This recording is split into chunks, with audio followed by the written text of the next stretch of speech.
Hello, welcome to AJ Paints. I'm Andy.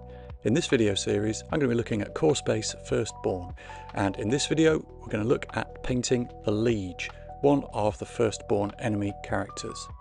We're going to go for this one on the right with a simple cloak and just an arm sticking out. I'll take you through my normal process of undercoating, contrast colouring, and then if you want to, a highlight step afterwards. We'll start by preparing the miniature. That means scraping off any mould lines and giving it a bath in warm water, bit of soap just to clean off any mould residue.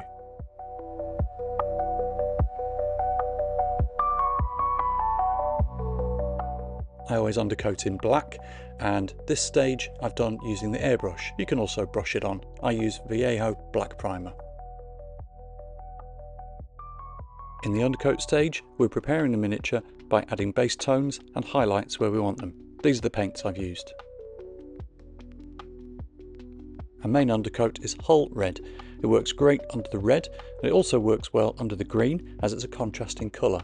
If there's any Hull Red left over, it'll blend nicely with the green and give you a dark greenish brown shadow.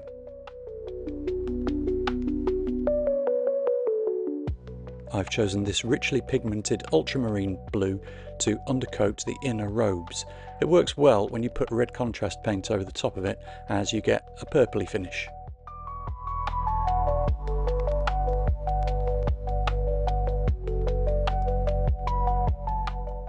I'm taking care here to leave some of the shadows still in that Hull Red so that I'll get a good contrast when I put the final red colour on the top.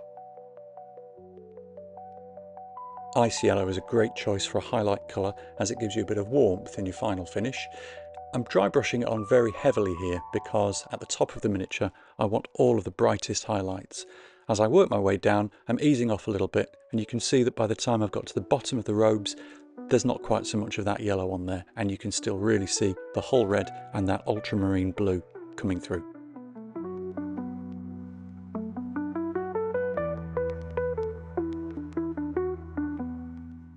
On the metal parts and also on the top of the head, I'm going to give a final dry brush of pure white. It just helps when I put the black contrast paint over the top of that because I want that to remain quite cool colour. So here's the finished undercoat, and that's now ready for the contrast layer, which is coming over the top. You can see here the contrast paints that I've chosen to use and my basing paint. Militarum green works nicely for the skin. It's a little bit green compared to the original artwork, which is a bit grayer, but I still think it looks good. And once you put your highlights on top, if you choose to do that, then you can get it to be a bit more desaturated. Next step, Blood Angels Red for the robes. Really simple one this. I put it on straight from the pot. You could probably thin it down, to be honest, as you get a better effect with your undercoating.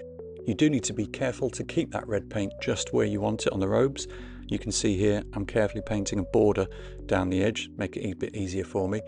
And now I'm moving on to that area that I coated with the blue, and you can see already that it's starting to pull up a slightly purplish colour on that red.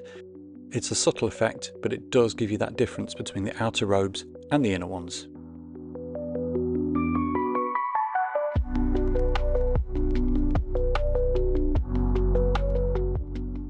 If you've got a sharp pointed brush and a steady hand, you could do this section.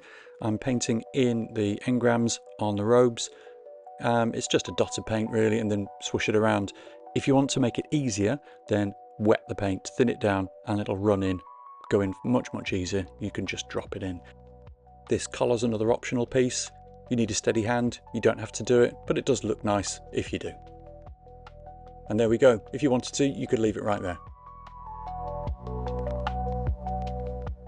Black Templar is one of my most used of the Citadel contrast paints. You get a great metallic finish, goes on really nicely. You do need to be careful to make sure that you've covered all of those little edges. It just helps to sell the final finish a little bit better. I've used it again on the shoulders here, worked around the back of the neck.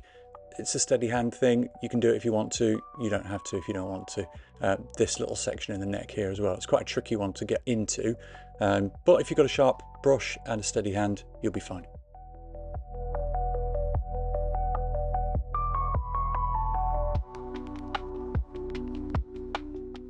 Last bit of the contrast paint, Skeleton Horde, not much to say here, it's the same as the rest. Anything that you've not painted so far, paint in with this colour.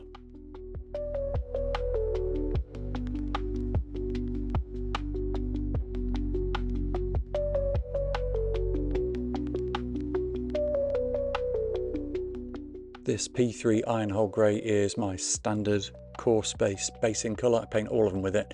I never do fancy bases for my core space miniatures. It's nice and easy. You'll need to put it on in a couple of layers. I usually have it quite thin. You can see here it's gone a little bit patchy, but a couple of layers, it'll look great. And that's tabletop ready. Probably took about an hour, I think, with undercoating and contrast on the top. This is a great place to finish if you just want to get your minis onto the table quickly. But if you want a bit more detail, stay tuned for the next section.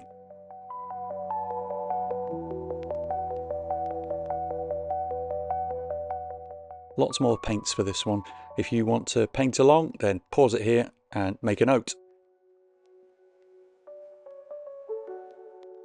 Beginning on the robes, we're going to start off with a highlight of AK Interactive Medium Orange. It's a reasonably thin paint, quite pigmented. You need to be careful as you put it on. You can see I'm building it up over several layers here. I'm not using a dry brush, just an old brush that's lost its point. Moving on from that, I've picked up the yellow. This is a Pro Acryl colour. And you can see as I put it on, I've started to make a couple of mistakes. I picked up my old dry brush here just to dab off some of that paint that I'd got into the recesses. So it's a bit of a back and forth process. The final highlight's done with my slightly pointier brush, and I'm only picking out a few bits of detail right at the very top and on the edges of the robes.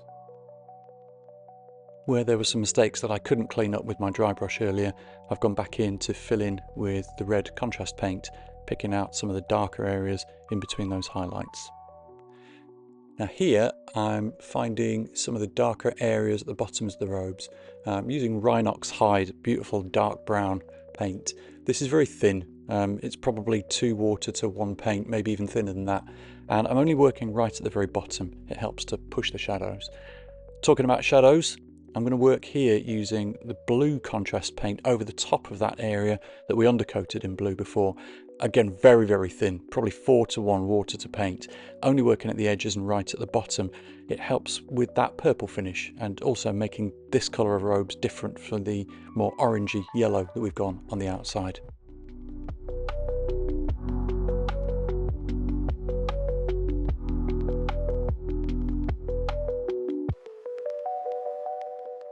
For the shoulder and arm armour, I'm using a sort of non-metallic metal technique, a very simple one, starting with this pale blue-grey and dry brushing just right down the centre, not being too careful about it, making sure I've got a good highlight down the middle. Then mixing in a little bit of white and painting a slightly smaller section right down the middle, almost T-shapes here. And then moving in with a bit more white on the brush, painting a slightly smaller highlight, and so on and so on. Just in this bit, picking out the rims around the shoulder pauldrons makes it look a bit nicer, and then very, very tiny highlights here.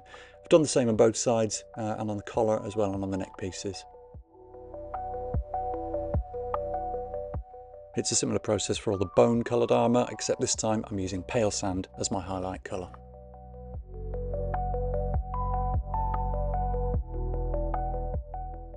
On the skin, I'm focusing my highlights towards the eyebrow area and the nose, really the centre of the face. That's where I want to draw the viewer's eye. And I'm working with Nurgling green and then gradually mixing in a bit of pale sand so I get a very bright highlight, as bright as I can make it. Okay, it's time for everybody's favourite extreme close-up on the eyes. You absolutely do not have to do this, but this is my normal method. Onto a dark socket, I'll get my brush loaded with an ivory paint and paint that across. Turn it upside down so I've got my dominant hand still in a good position, and do the same on the other side. Now I'll go back in again and just work very carefully to make sure that I've got the size and the shape of that eye right. If it's not, I'll go back over with a dark green, fill the socket in again, do it again. I found the easiest way to get the pupils done is using a pen. Lots of different ways of doing this. I'm using a Gundam marker this time, and apologies for the close-up. It's focused on my finger, but you can just see I'm being as careful as I can to get that pupil dotted right in the centre. You might need to go back and forth a bit with some dark and light paint to clean those eyes up. These pupils look a bit like vertical slits really, so I went back in, bit of black around the outside, dark green, and then a bit more ivory to reshape the bottom of the eyes.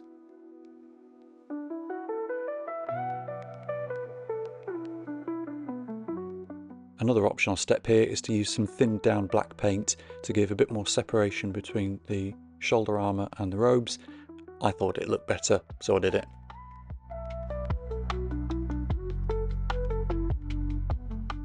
The last thing I've done on this miniature is to boost the red on the underrobes here, using that bold Pyrrol red. It's a great red from Pro Acryl. It's quite thin, already out of the pot, so you can work carefully with it just into the edges. I want to preserve that purple colour that I got, but get a nice rich red right at the top.